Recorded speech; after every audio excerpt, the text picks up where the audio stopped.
sagrado, no livro do profeta Abacuque, capítulo 1 novamente. Vamos ler neste primeiro momento os mesmos versículos do início do culto, de 1 a 6.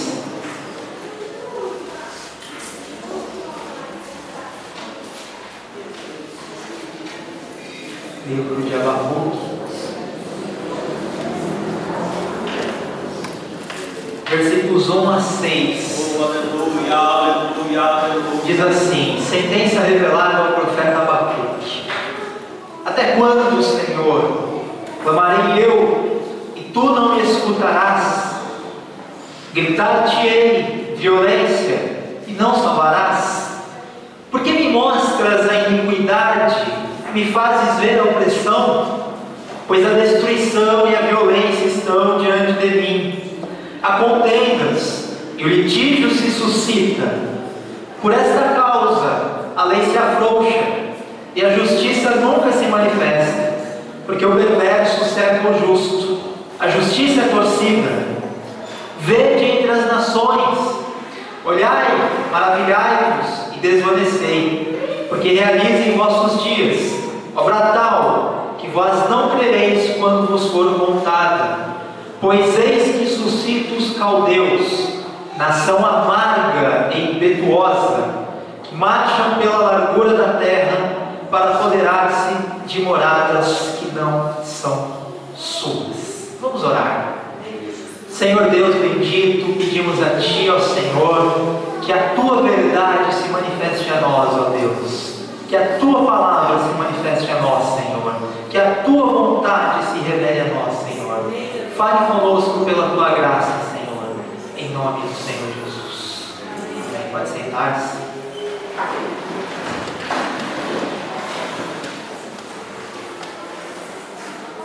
Nós estamos falando em sequência sobre os profetas do Velho Testamento. E na última mensagem nós falamos sobre uma parte do livro do profeta Zacarias. E eu voltarei a uma outra parte para concluir o livro do profeta Zacarias em outro momento, provavelmente na minha próxima ministração. E hoje eu quero falar um pouco sobre o profeta Abacuque, para enfatizar o que eu disse algumas vezes. O intuito que temos aqui ao ministrar sobre esses profetas é contextualizar a sua mensagem, isto é, trazer para os nossos dias o que os profetas disseram há séculos e milênios atrás, principalmente porque os profetas bíblicos, em especial esses que são chamados de menores, Oséias, Joel, Amós, Obadias, Jonas, Miqueias, Naum, Abacuque, Sofonias, Ageu, Zacarias, Malaquias, porque esses livros desses profetas são muito pouco lidos e, consequentemente, pouquíssimo estudados no meio evangélico de uma maneira geral. E eu tenho notado em curso teológico que tenho ministrado, onde esse assunto aparece na grade curricular, que os profetas menores têm muitas riquezas para as nossas vidas. Só que para nós extrairmos essas riquezas, é necessário garimpar. É preciso esforço e dedicação para nós entendermos o que Deus usou, como Deus usou esses homens no passado e como a mensagem deles ainda serve para nós. Isso porque o livro de Hebreus, no capítulo 4, versículo 12, ele diz que a palavra de Deus é viva. Ou seja, a Escritura não é uma mera letra morta que está ali. Ela tem a vida de Deus. Então aquilo que foi usado para falar, imagina que coisa fantástica, aquilo que foi usado para falar com um povo há 2.500, 2.600, 2.700 anos atrás, essa palavra não ficou morta ali,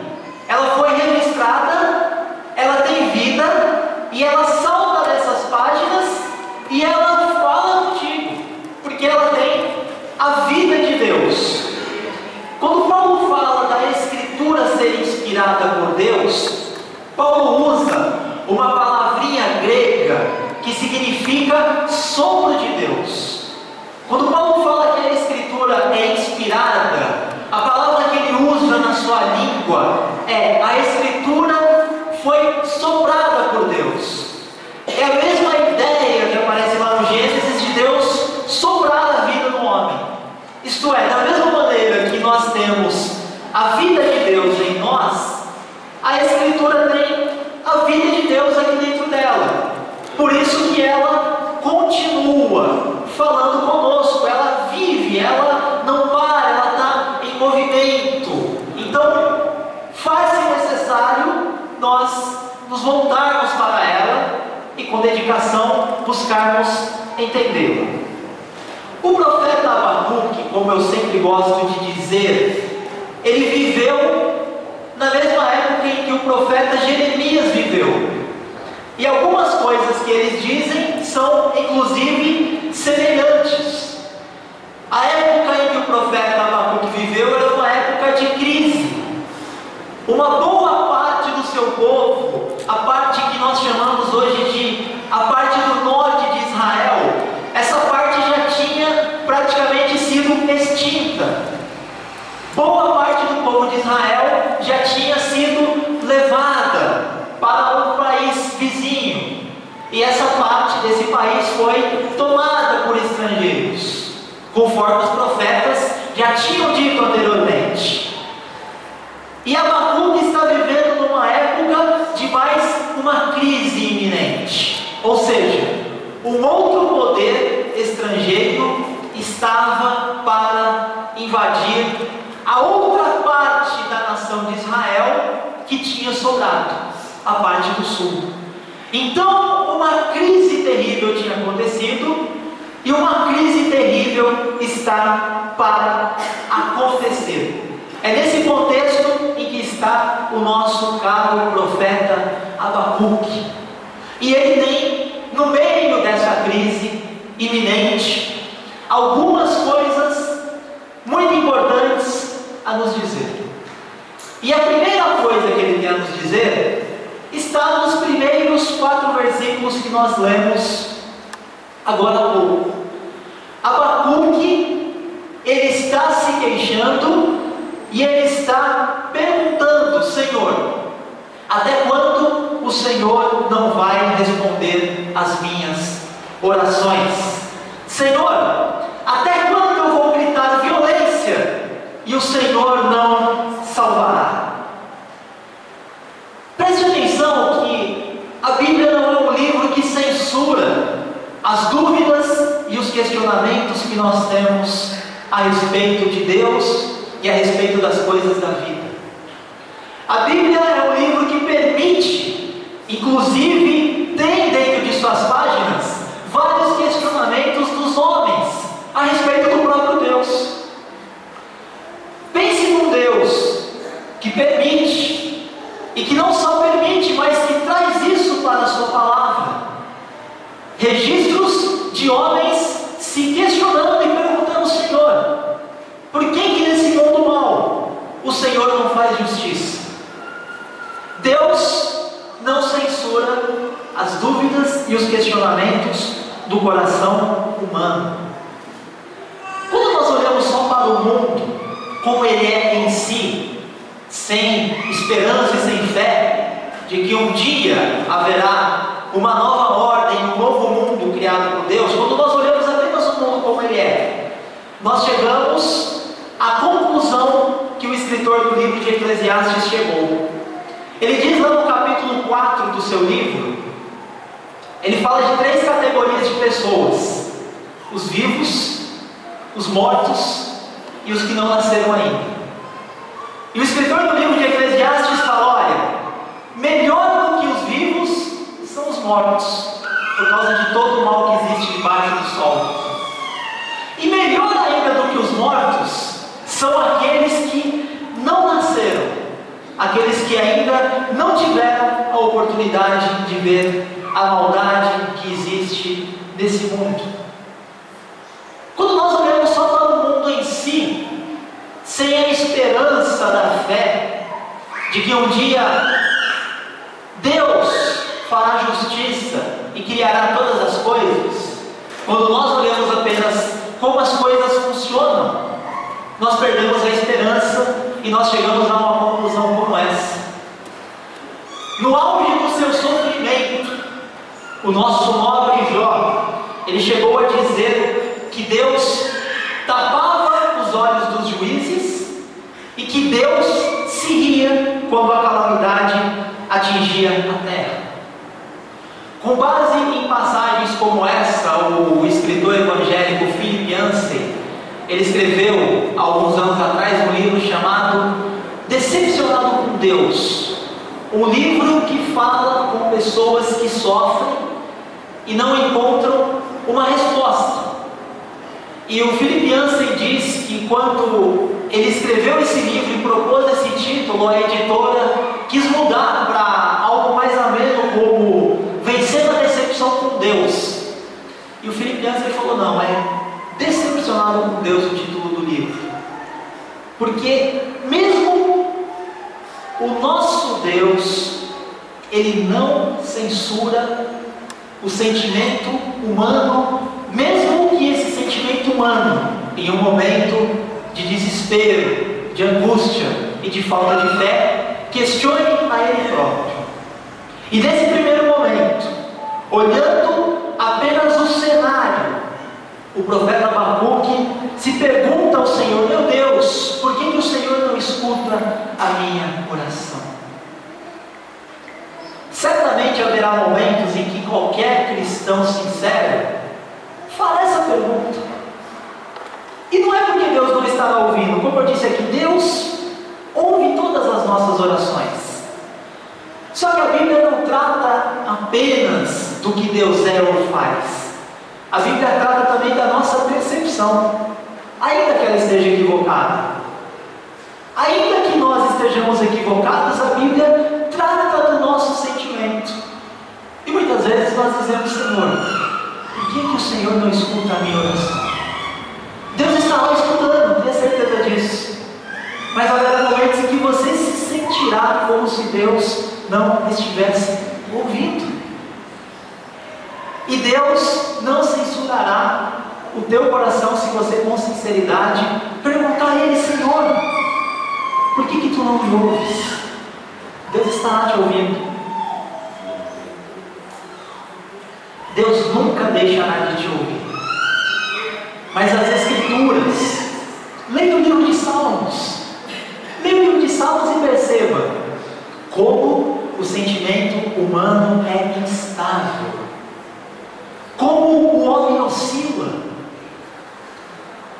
No mesmo salmo em que o escritor diz: esperei com paciência pelo Senhor, ele diz lá na frente: apressa-te, ó Deus. O sentimento humano oscila, e a oração, ela contém o sentimento humano.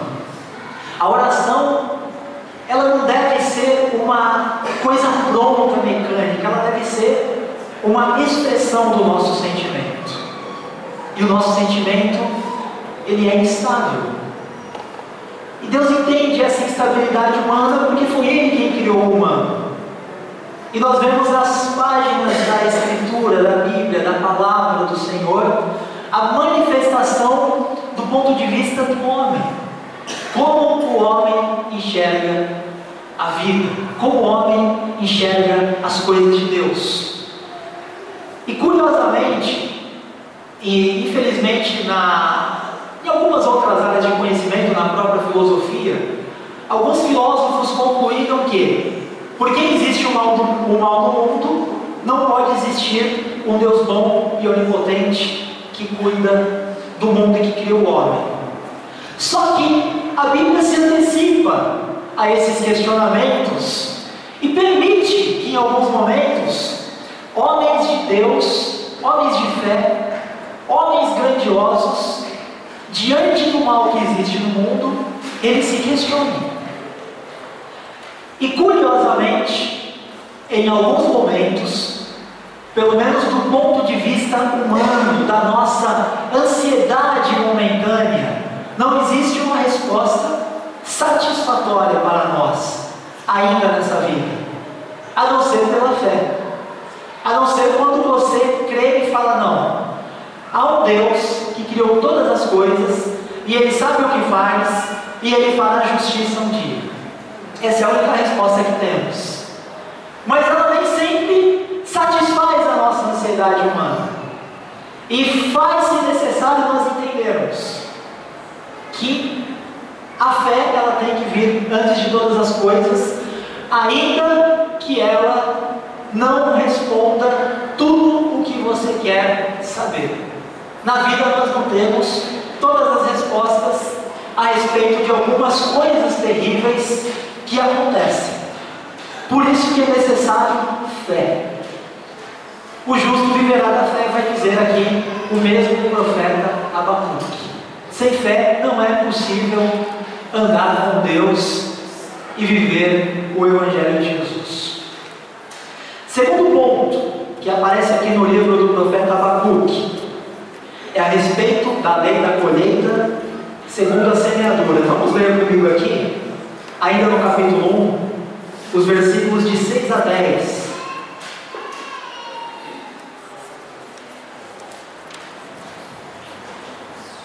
Versículos de 6 a 10. Olha só.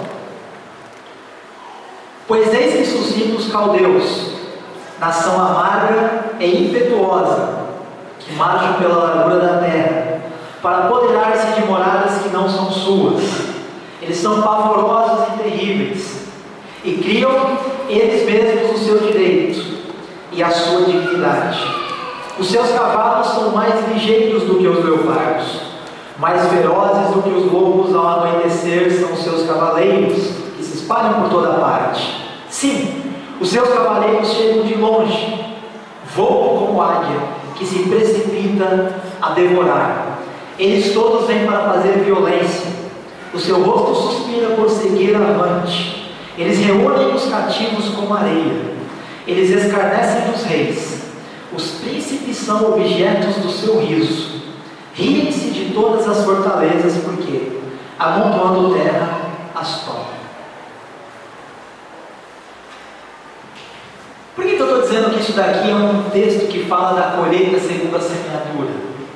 Porque quando nós lemos outras partes do Velho Testamento, principalmente o livro do profeta Jeremias, nós vemos que os profetas disseram: olha, povo hebreu, povo de Israel, povo de Deus, se vocês não deixarem a maldade, a injustiça, a idolatria, etc, etc, etc, vocês vão ser levados como escravos, cativos para uma nação estrangeira.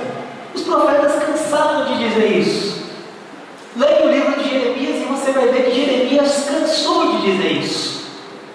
Mas o povo de Judá preferiu continuar plantando o mal para colher o mal. E o mal que eles colheram é esse que Abacuque está dizendo aqui em algumas poucas linhas. Deus estava levantando os caldeus, ou seja, o povo da Babilônia, aquele povo que você vê lá no livro de Daniel, que tinha o poderoso monarca Nabucodonosor. O povo de Israel plantou o mal e colheu o mal. Paulo diz em Gálatas capítulo 6, versículo 7, que o homem, ele vai semear, vai colher aquilo que ele semeia. A lei da colheita segundo a semeadura é infalível. Tem um filme que eu gosto muito chamado Efeito Borboleta.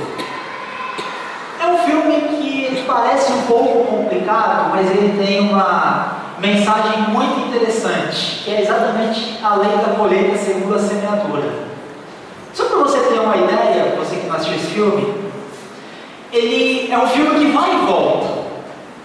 Ele mostra uma coisa acontecendo, ele volta, mostra a pessoa fazendo outra coisa, e ele segue a partir dali de novo, com cenas totalmente diferentes. Ou seja, ele mostra a pessoa fazendo uma coisa, e como a vida dela se segue. Ele volta, de novo na mesma cena em que a pessoa fez aquela coisa, a pessoa faz outra coisa, e a vida toma um rumo completamente diferente. E a diferença está em coisas muito pequenas. Ou seja, uma decisão que a pessoa toma ali em 30 segundos, ou que ela deixa de tomar, afeta todo o restante da vida dela. Essa é basicamente a mensagem desse filme. Se você não assistiu, eu o convido a fazer isso. E a vida é assim. A gente não toma uma decisão, não tem jeito. Quando você não toma uma decisão, você já está tomando uma decisão. Você está tomando a decisão de não tomar a decisão. E as coisas vão se seguir a partir da sua não decisão. Se você toma uma decisão, as coisas vão seguir a partir da decisão que você tomou, certa ou errada. É a lei da colheita segundo a semeadura. O povo de Judá preferiu não ouvir a palavra de Deus. E o que aconteceu? Esse povo, que é descrito aqui como amargo, que leva escravos como a areia do mar, esse povo aqui que é mais veloz do que leopardo, esse povo aqui terrível, Judá caiu nas mãos desse povo, porque ele plantou, ele semeou a desobediência à voz do Senhor, e as consequências foram devastadoras para eles. A gente está semeando a todo momento. Não há possibilidade na vida de você falar, não, eu sou isento, eu não vou nem para lá nem para cá. Você já tomou uma decisão. Não há como ser isento na vida. Se você está com um relacionamento ruim, um namoro ruim, e você não toma a decisão certa, você vai ter um casamento ruim. E vai ser pior ainda. Porque se o namoro já é ruim, imagina o casamento. Porque se a pessoa já tem um relacionamento ruim quando não estão vivendo juntas, imagina quando elas se juntarem. Acabou. Às vezes a pessoa não tem coragem de tomar decisão e ela pode colher aquilo pelo resto dos seus dias. Às vezes a pessoa está num emprego medíocre que ela vê que aquilo não vai dar nada e ela não tem coragem de tomar uma decisão. Ela se acomoda, ela fica naquela falsa zona de conforto e ela vai colher aquilo por muitos anos, às vezes pelo resto da vida. É necessário tomar uma decisão, é necessário pensar no que se está decidindo, é necessário colocar todas as coisas diante de Deus e procurar agir da maneira mais correta possível. Tomando todos esses cuidados, você vai errar bastante, tenha certeza. Se não fizer isso, a sua vida vai ser um caos. Então, a lei da colheita segundo a semeadura, ela é uma lei extremamente rigorosa, abençoadora ou não, porque ela vai seguir exatamente aquilo que você fez ou deixou de fazer. Vejam aqui o que o profeta fala sobre isso nos versículos 8 e 10 do capítulo 2.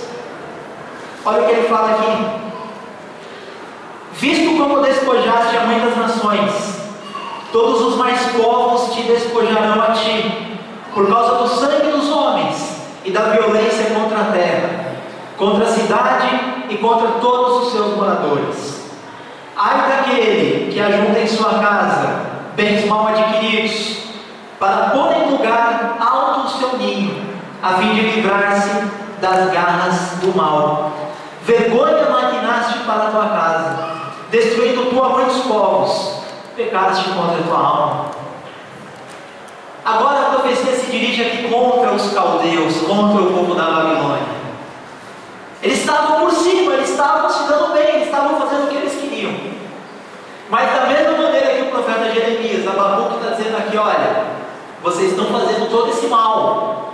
Não pensem que vocês vão passar em branco diante de Deus. A hora deles também haveria de chegar. Eles estavam semeando e que lá na frente, fatalmente, eles colheriam. Não pense que o homem perverso, ele faz o que ele quer e ele vai passar impune. Ele pode morrer tranquilo, mas ele estará diante de Deus um dia. O homem perverso pode achar que escapa, mas certamente ele não escapará. Um certo político eloquente, que tem fama de ladrão, disse uma vez num jornal de um canal evangélico assim: vocês vão ver, no dia do juízo final, eu vou ser absolvido. Fiquei pensando, mas é sem vergonha esse cara, né? Cara de pau. Não preciso nem falar quem é. A fama dele é tão grande que eu não preciso falar nem quem ele é. E ele zomba de Deus. E ele zomba das pessoas, ele zomba de tudo. Mas ele certamente estará diante de Deus um dia. E todos os homens certamente estarão diante de Deus um dia. A queda da Babilônia veio muito antes do que eles pensavam. Eles colheram aquilo que eles tinham plantado. O homem violento colherá as consequências dos seus atos. Nós lembramos aqui, quem já tem aí talvez da minha idade para frente, lembra-se do famoso Cabo Bruno, que matou tanta gente. Ele se converteu, ele virou pastor. Ótimo, maravilha, graças a Deus que ele se converteu e virou pastor, mas ele saiu da cadeia, ele foi assassinado. Não tem como, gente. Não tem como. Você semeou, você vai colher aquilo que você semeou. Você pode se converter e se tornar o maior santo do universo, mas a colheita vem. A colheita vem, não tem como. De Deus não se zomba, diz o apóstolo Paulo a respeito da colheita segundo a semeadura. Então semeie coisas boas, semeie fé, semeie amor, semeie justiça. Semeie aquilo que o Evangelho diz que é fruto do Espírito Santo: amor, alegria, paz, paciência, bondade, todas essas coisas boas. Não canse de espalhar essas sementes no dia a dia. Pode parecer que não está acontecendo nada, mas depois de um tempo que você semeou aquilo, você vai começar a ver todos esses frutos aparecendo. Tenha paciência. Quando você planta algo, isso não vai nascer no dia seguinte. Tenha paciência. O semeador tem que ter paciência. Semeie coisas boas e simplesmente esqueça. E os frutos bons vão chegar na sua vida de maneira abundante, de maneira gloriosa. E de repente você vai colher um fruto e vai falar: mas eu nem lembrava que eu tinha plantado isso. Você pode não lembrar, mas você plantou. A semente foi lançada e aquele fruto será colhido por você.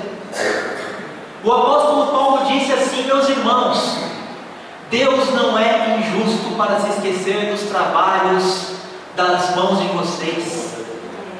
Trabalhe para o Senhor, faça o melhor para o Senhor, faça o melhor para as pessoas.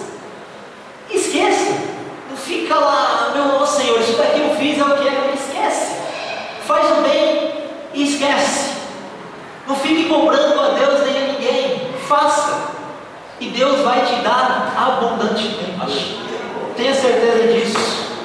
A lei da colheita segundo a semeadura é uma lei espiritual poderosíssima.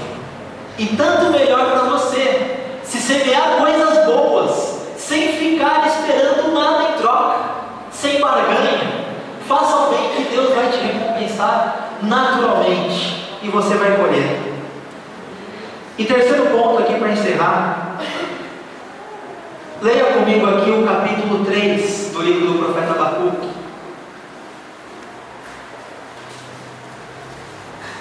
Capítulo 3, versículos 17 e 19. Esse texto que a Sara mencionou aqui na hora do louvor.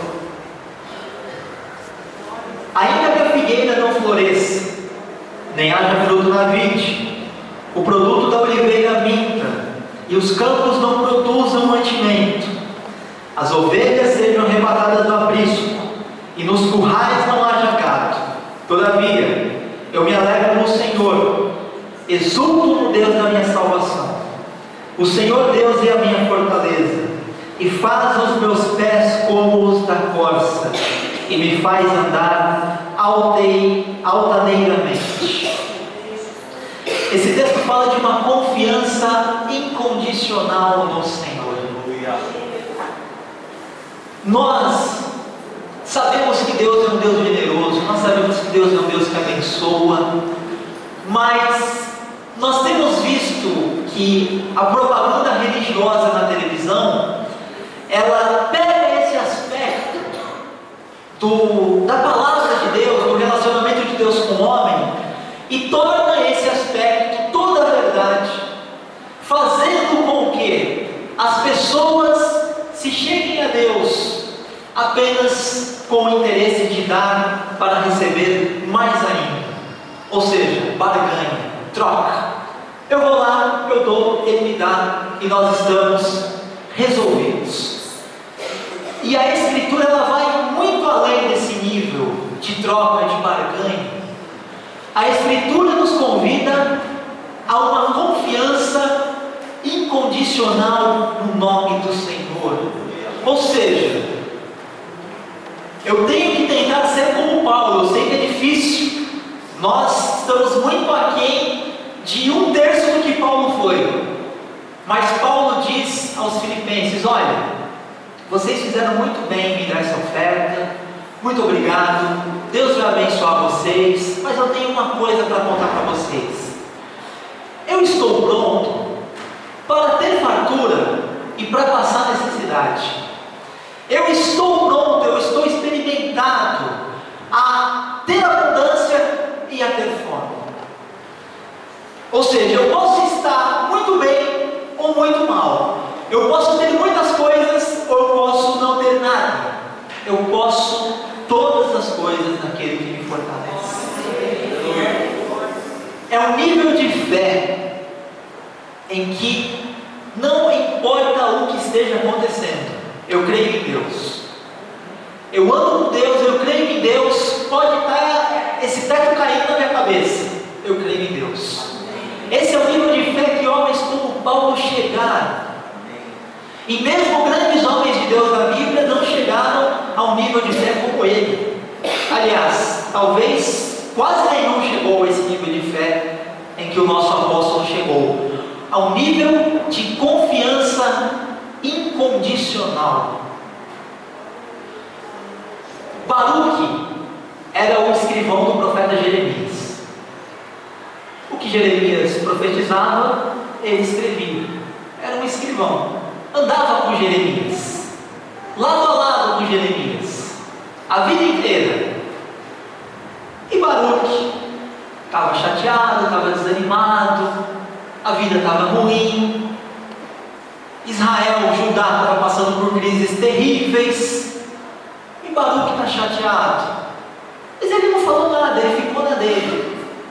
Só que Deus mandou Jeremias dar um recado para Baruque: Baruque, olha o que Deus está fazendo, olha que coisas terríveis estão acontecendo, e você procura grandezas.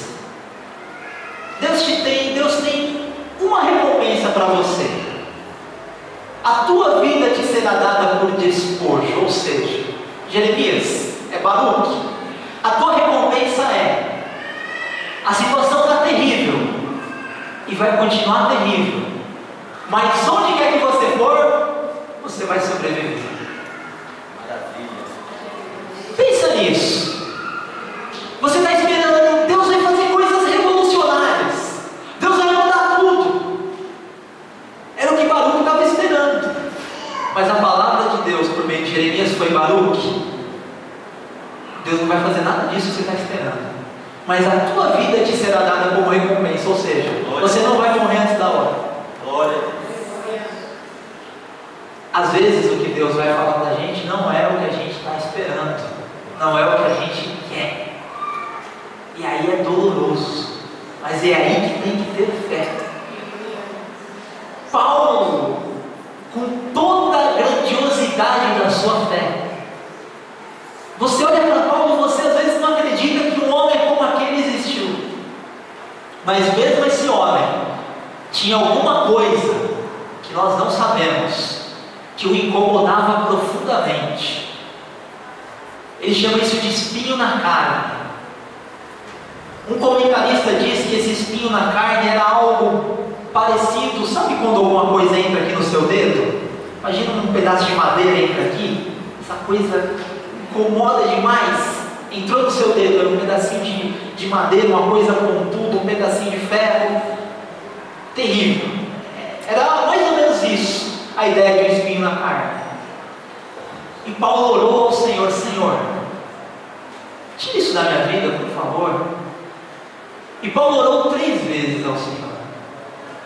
E a resposta do Senhor a Paulo foi: Paulo, a minha graça te basta, porque o meu poder se aperfeiçoa na fraqueza. Ou seja, mesmo um homem, por meio de quem Deus fazia coisas espantosas, gloriosas, fantásticas, mesmo esse homem que orava e morto ressuscitava, mesmo esse homem não teve todas as suas preces atendidas, mas ele teve que continuar a confiar no nome do Senhor. Aleluia. Por isso diz Abacuque: o justo viverá da sua fé. Eu repito, as igrejas pentecostais enfatizam demais o sentir, mas nós temos que enfatizar demais a fé. A Bíblia não diz: o justo viverá do que sente, o justo viverá da fé. Eu creio em Deus, ainda que eu não esteja sentindo que Deus esteja aqui. Eu não estou sentindo, mas sei que Ele está. Às vezes alguém pergunta: você já sentiu a presença de Deus? E todo mundo diz amém. E me desculpe a sinceridade, mas uma parte estará mentindo, porque não é possível que todos, em todas as vezes em que isso é perguntado, sentiram a presença de Deus. Ou estarão mentindo uma parte, ou estarão enganados, porque ninguém sentirá a Deus sempre que alguém perguntar: olha, você sentiu a Deus agora aí? Eu não senti a Deus, mas eu não vim aqui para sentir, eu vim aqui para falar com Deus, para orar a Deus, para crer em Deus. Esteja eu sentindo ou não, eu creio e tenho certeza de que Ele está me ouvindo, está cuidando de mim. Não é porque eu estou sentindo, porque quando você não estiver sentindo, e aí? O que acontece com a tua fé? Nada. O justo viverá da fé. Eu tenho que crer em Deus incondicionalmente. Incondicionalmente. Deus é o que é, não importa se o mundo esteja virado de cabeça para baixo. Deus é. Uma vez eu ouvi uma mensagem que eu não esqueci até hoje, lá na Assembleia de Deus do Bom Retiro, do pastor Javes, e a mensagem, o título da mensagem era: o céu não está em pânico. Ou seja, parece que estão acontecendo atrocidades, às vezes estão mesmo, e de repente a gente pensa: meu Deus do céu, Deus está fora de controle. Não, o céu não está em pânico. No ano em que morreu o rei Uzias, o profeta Isaías viu o Senhor assentado no seu trono. Ou seja, aquele rei que tinha reinado 55 anos, a morte dele poderia ter trazido questionamentos na mente das pessoas: e agora? Ele estava aí governando o nosso país há 55 anos e agora ele morreu, o que será de nós? Mas no ano em que ele morreu, o profeta Isaías viu aquele que de fato reinava sobre todas as coisas, assentado no seu trono. O mundo pode estar um caos, mas eu creio que Ele está sentado no seu trono. E Ele reina, e Ele é Deus. E o mundo pode virar de cabeça para baixo, pode estar acontecendo a segunda, terceira, quarta guerra mundial. O Senhor está assentado no seu trono. E nada passará do limite que Ele permitir, porque Ele é o Senhor de todas as coisas. Então não me importa se a oliveira não tem fruto, não me importa se as ovelhas estão morrendo, se a gente está passando por uma crise, eu confio no meu Senhor. Ele é Deus. E se a minha vida virar de cabeça para baixo aqui e eu morrer, eu tenho certeza de que Ele cuida da minha alma e eu vou estar diante dele. É essa fé que a Escritura nos fala, olha, é isso que você tem que viver. É uma fé no Evangelho de Jesus. Não é uma fé na emoção, não é uma fé no sentimento, não é uma fé no que está acontecendo, está tudo bem para a vida, então Deus está comigo, não. O justo viverá da sua fé. Esse é o terceiro ponto que eu queria destacar do nosso profeta Abacuque. Confiança incondicional no nome do Senhor.